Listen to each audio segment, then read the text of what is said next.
So there's just forts and walls all along here at the top of this mountain.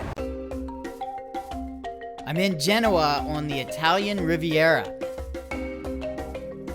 Genoa was a really powerful city for hundreds of years, and it's still an important port for Italy.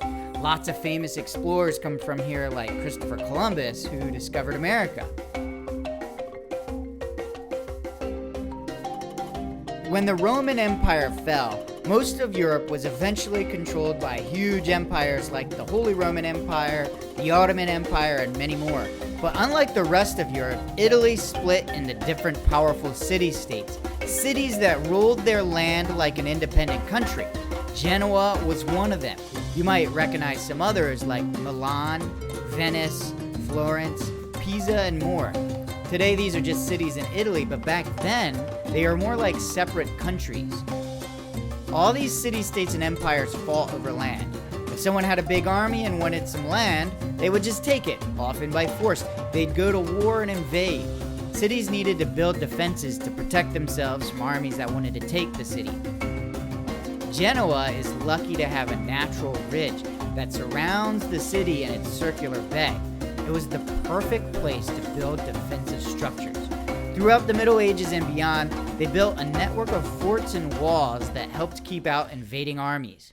I'm gonna go explore what's left of these old forts. You can take the funicular up toward the forts, which is like a subway that goes up a hill. I'm walking along the walls that surround Genoa here.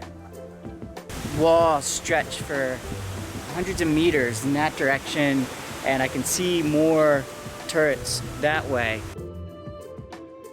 I found what appears to be sort of the entrance. There's what looks like a restaurant or something.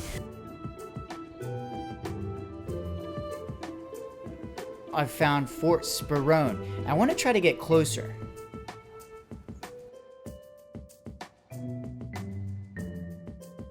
Oh, look at that. That's beautiful. You can see the walls leading in right there. And look, there's another fort right behind it. That's Fort Puen.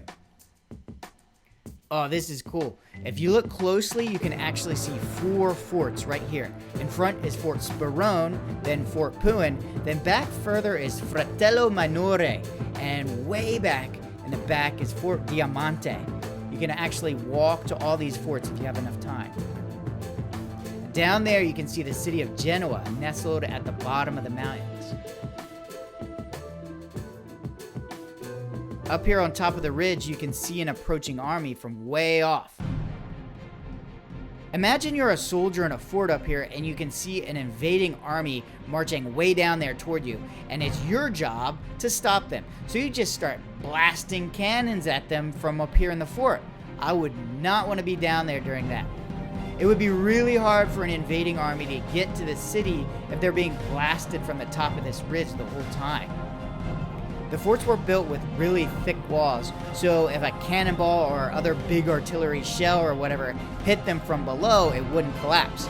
The forts protected the soldiers and the guns as they fired down on any invading armies below. Closer back toward the city is Fort Castellaccio. These forts were used in a number of battles since the Middle Ages.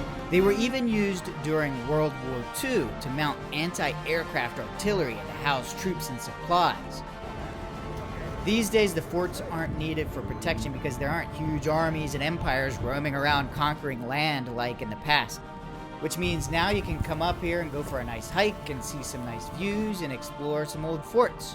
In the next episode, I'm going to go explore Bergamo, outside of Milan, that has some even bigger walls built by Genoa's arch rival, the city-state of Venice.